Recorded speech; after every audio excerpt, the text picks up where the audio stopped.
There is one Oscar snub that is just like killing me. I'm heartbroken. Who of your beloved people missed the cut? It was who I thought was going to win, and she wasn't even nominated. Oh yeah, I mean, I kind of saw that coming. Oh my gosh, Matt. Hello, I'm Kevin Fallon, and this is Obsessed the podcast, and we are coming to you on my favorite day of the year. It is my Super Bowl, my Christmas. It is the morning of the Oscar nominations. And you know that I'm serious about it because I am wearing my glasses right now. We are going to talk about all the shocking snubs, all the surprises, everything that you need to know to be the smartest person in the room when you have your cocktails later this evening. Right now, let's talk to Matt Wilstein, the editorial director of the Daily Beast, Obsessed, about this morning's Oscar nominations. Hello, Matt. How are you? I am doing okay, Kevin. It is very early here on the West Coast. I am in the dark because I have not looked at the Oscar nominations yet. So I am here to You haven't seen them yet. You haven't seen them yet.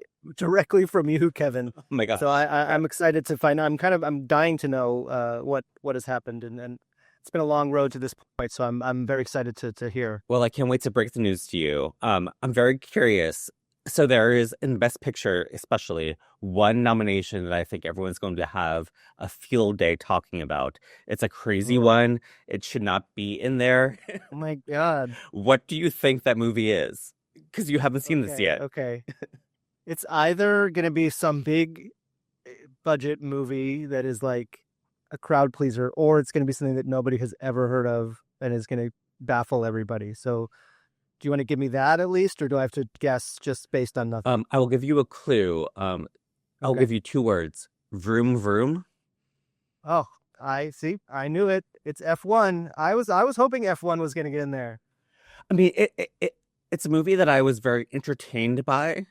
Like it was a good like blockbuster sort of like adrenaline spiking kind of movie, but I would never Yeah. in a million years have like put that on my best picture list. Oh, I would. It's the Top Gun Maverick of this year. I mean, it's the same director, and I'm surprised it hasn't been sort of in the conversation more up to this point. So I'm thrilled. I just, of course, just saw it a couple weeks ago on Apple TV, as opposed to in the theater, which is probably where it's supposed to be. But I still loved watching it at home. And I think, yeah, I'm excited that it's in there. But now I need to know what it knocked out. That's the thing. So it's nominated again. So right now the best picture nominees are Begonia, F1, Frankenstein, Hamnet, Party Supreme, One Battle After Another, The Secret Agent, Sentimental Value, Sinners, and Train Dreams. So I think that a lot of people thought that if there was going to be this sort of like blockbuster like movie, fans love this kind of film nomination, it was going to be Weapons, but instead it was F1. Weapons. It could have been Wicked for good. It could have been Avatar, but those are kind of fallen off in recent weeks, I would say. But yeah, Weapons. I think Weapons would have been a bigger surprise than F1. I would agree with you, except that like it's been a part of the awards season so far. Like Amy Madigan has won so many Critics' Choice awards and like all those kinds of things that I would have imagined that be the surprise nomination and not F1. Yeah. So is it some of the other foreign movies didn't make it in? Is that what we think? So like Sarat, I know has been talked about. What's another one that didn't make? It Was Just an Accident was also the one. It Was Just an Accident. Yeah. What happened? It Was Just an Accident. I feel like that was like, people were like, that's going to win Best Picture a few months ago. There was a weird so It Was Just an Accident won the Cannes Palme d'Or award. It was a huge deal, and was like on every critic's like top 10 list. But then there was a Variety, I believe, one of those like secret ballot things where they said that Oh yeah, it did not show up on their algorithm, so people were not watching this movie. Yeah. I mean, it also like feels super relevant to everything going on in the world, so that's kind of a shame as well. But yeah, that is a wild surprise, F1. But if you tell me that Brad Pitt got a Best Actor nomination, then I'll really be surprised. He has not, but there was a huge surprise in Best Actress. Best actress. Yes. Okay. Who do you think would be the person that everyone would be like the most surprised to learn that she was nominated? Well, let's see. I know Jessie Buckley's in there because that is, I think that she's going to win. Um, I'm hoping that Rose Byrne is in there because I love her so much, even though I'm too scared to watch that movie. If I had legs, I'd kick you. It's such a good movie. Uh, It's so good. I know, I gotta watch it. Um, who would be the biggest surprise? I'm gonna say, is it Kate Hudson? It is Kate Hudson. Oh, I'm good at this. See, I know things. Yeah. She is nominated for Song Sung Blue, the Neil Diamond tribute band movie. My thing is she is so good in that movie that people are like Mhm. sort of not understanding why she's a part of the conversation, and she's been campaigning very hard. Her Yeah, she's obviously an Nepo baby. Her mom is Goldie Hawn. She's been and Goldie Hawn has been doing a lot of endorsement for her. But she is so good in that movie. I'm so happy that she was nominated. that's very exciting. And so who else got in for Best Actress and who got left out? So it's Jessie Buckley for Hamnet, which like obviously she's gonna win the award. I mean Yeah, that's like an infallible performance. Rose Byrne for If I Like to Kick You. very nice. Kate Hudson for Song Sung Blue, and then Renata Rensva for Sensible Value. And I think the one that like is sort of surprising people is Emma Stone for Begonia. Yeah, I had a feeling you were going to say that and not Chase Infinity from One Battle After Another. I was rooting for her, but I think maybe she's just too green, couldn't compete with these big names. It's her first performance. It's her first like leading role. I think that people are just so used to voting for the people that they love. Emma Stone has 2 Oscars, so I think Yeah, that just her being on the ballot already gooses her chances. But also she's really good in Begonia. yeah, no, she is. I love that movie. That's I got to talk to the writer of that movie a while ago, and he was very cool. And yeah, it's a weird movie. But then now I need to know if her castmate got in Best Actor because that was also a question I had. Well, do Jesse Plemons. you think he got in? I do because Begonia got nominated and Emma Stone got nominated. Did he get in? He did not.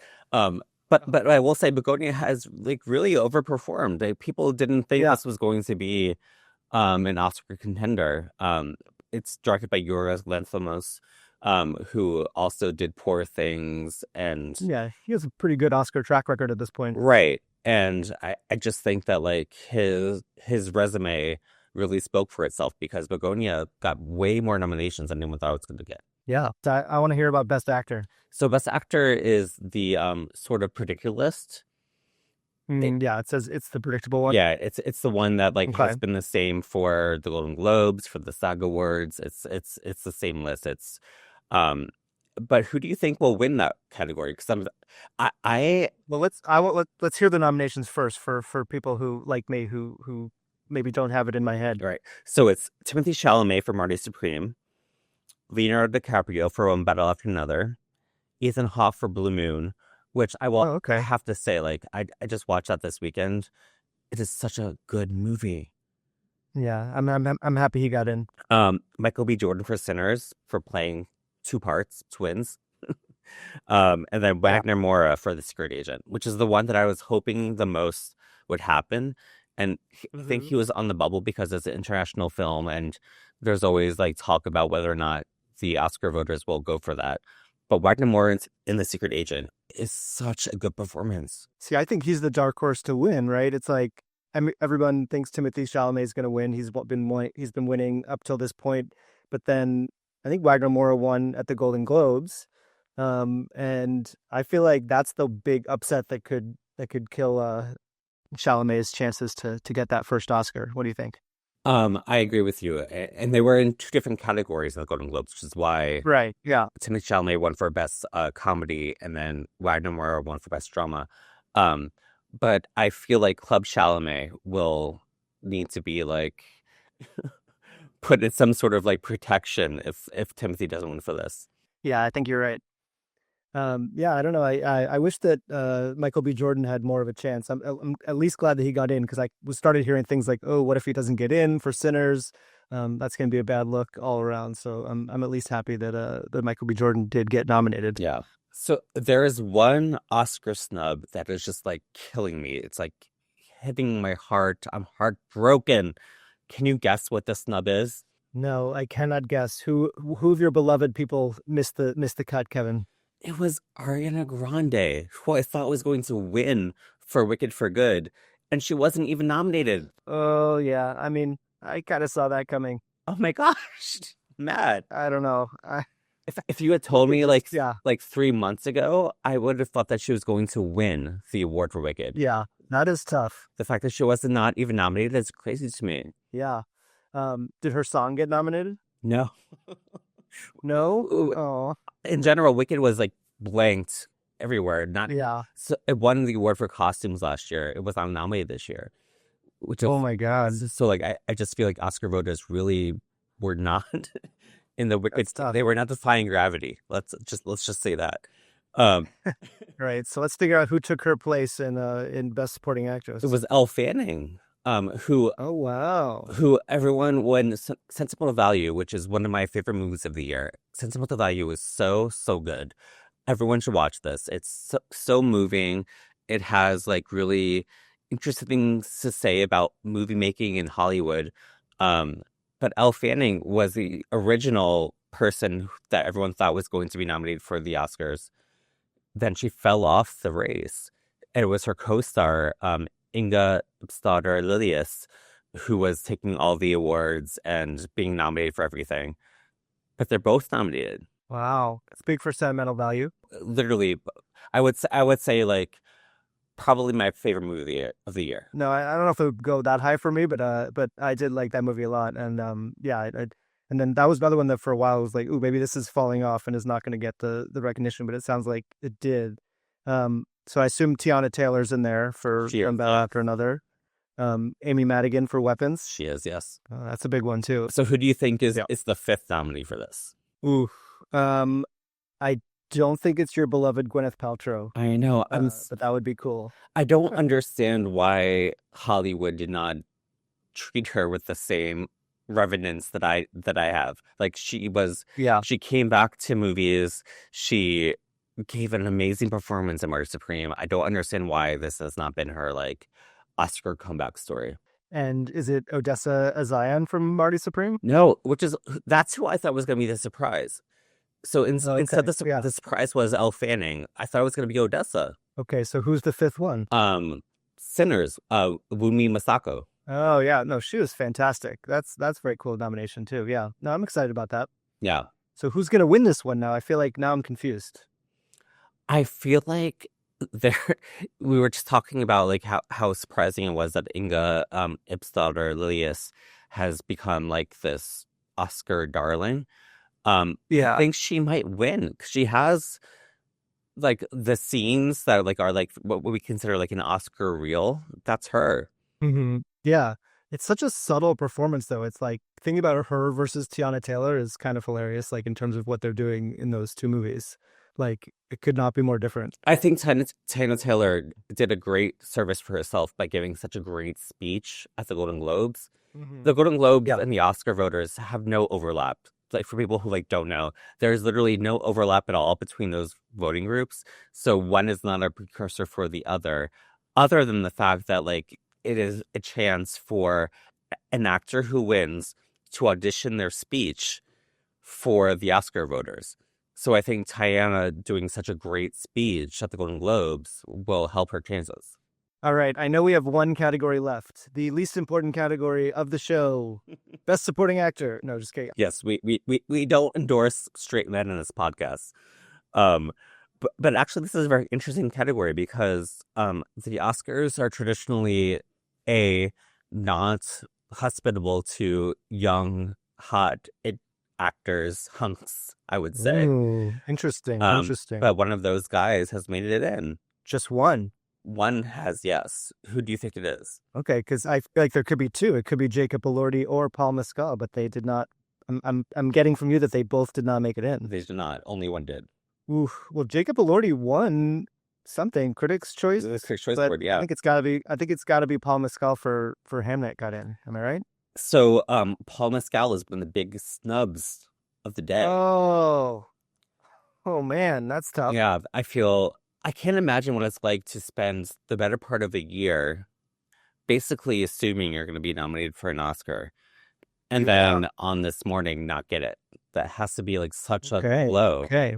So now we need to figure out who the big surprise was. It was Jacob Elordi. Jacob Elordi. No. Oh, okay. Who got in? But I kind of thought he was going to get in. So I feel like I'm going to be surprised by somebody else. Was it so did the two one battle after another guys get in? Sean Penn and Benicio? Yes. So the nominees are Benicio del Toro from One Battle After Another, Jacob Elordi for Frankenstein, and this is, I think, the surprise you're looking for. Delroy Lindo for Sinners. Oh, all right. That is a surprise. I feel like he hasn't been nominated for anything the whole season. Yeah. But it was also a performance that everyone wanted to be nominated, and Yeah. were like sort of like unsure whether the voters would go for it. So the fact that he actually got in is a huge deal. Yeah. And what was the rest of the list? Sean Penn for One Battle After Another, and then my favorite performance. Again, I keep talking about sentimental value, but Stellan Skarsgård. Yes. Okay. I mean that All right. that, So now, that is to me like the definitive supporting performance of the year. who do you think is going to win this category? Because he could win. I don't know if the one battle are going to cancel each other out. For a while, I thought it was Benicio's to lose, but now I'm not so sure. I still think Benicio will win. I mean, it's just, first of all, he's already like an Oscar favorite. He has an award for Traffic. Yeah.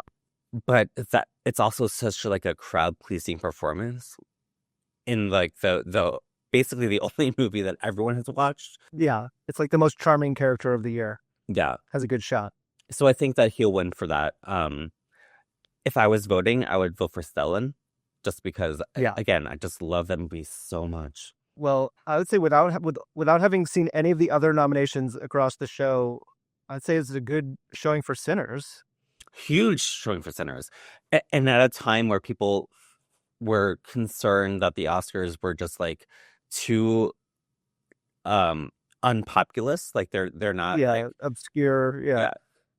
It's a popular movie, actually did well. It did well. And the F1 thing too. Yeah. The F1 thing to me is still crazy. I can't get over that. Well, maybe it's a sign that the Oscars is moving more populist somehow. Yeah. All right, Matt. So we watch a lot of movies for our job. It's what we have to do. But I have to admit, there is one movie nominated for Best Picture that I haven't seen yet. I'm curious if you are in the same boat as I am. Yeah, I mean, I honestly have a couple that I haven't seen, but there's one big one that I have missed, and it was snubbed in one category, so I at least feel good about that. But I have to admit that I have still not seen Hamnet. Oh my God! Well, so Matt, you have kids, which I do not. I cannot imagine watching Hamnet as a parent because it is so horribly traumatizing. Yeah, I think I actually talked to you about it because I was in New York and there was this press screening. This was like 3 months ago.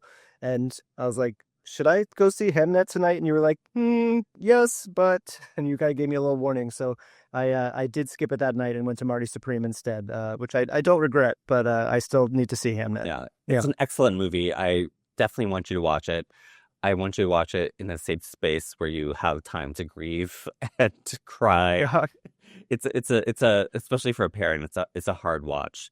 Okay, now I need to know which Best Picture nominee you have not seen, Kevin. It's Train Dreams. Oh yeah, it's another one that I haven't seen. It's the Netflix movie that it's gotten great reviews. It's just like one of those ones that like I just can't get it up to watch it. I know it's couldn't be more accessible. It's on Netflix, and yet it seems like a hard ask for some reason. I don't know. Maybe we're both wrong, and it's like we're going to say it was our favorite movie of the year once we watch it. I mean, if the Oscar voters have nominated it, clearly it's great. So I should be watching it. But that's the one that has escaped me so far. So now, I mean, does all these nominations, does it change anything about who you think is the front runner to win Best Picture? I think that Sinners doing so well has really boosted its chances. I assumed that it was just going to be a full ride for one battle after another. That's been the one that's won every precursor award. It has Leonardo DiCaprio in the lead. I really felt like that was the front runner, but Sinner's doing so well today. It makes me feel like maybe it's spoiler.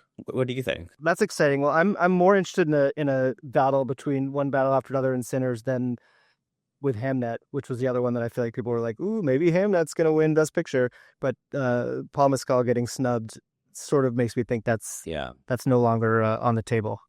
I agree with you. It's still in the mix because Chloe Zhao was nominated for Best Director. She has won previously for Nomadland.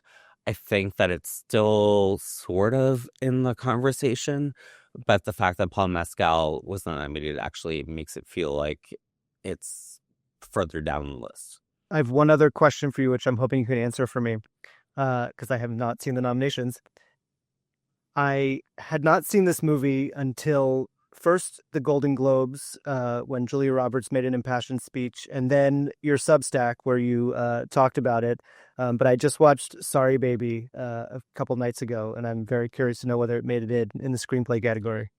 It did not, and I'm actually very upset about this. I thought, that's devastating.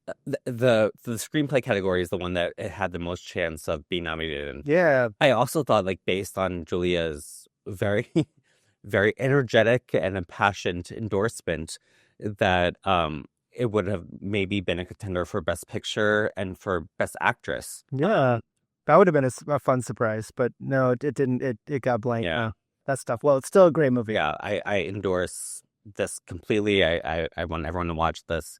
But Sorry Baby, like, unfortunately did not make it into a screenplay. Well, Matt, thank you so much for talking to me about the Oscars and for helping me process all of my hard feelings about this. Oh, anytime, Kevin. And thank you all for listening. Please subscribe to us on YouTube at the Obsessed channel. Wherever you hear your podcast, please follow there. And if you want to hear more of my silly musings about all this nonsense, please subscribe to me at obsessed.substack.com. Leave us your comments. Who do you think was snubbed today? A very big thank you to our producers, Devin Rogerino and Rachel Passer. And we'll see you next time.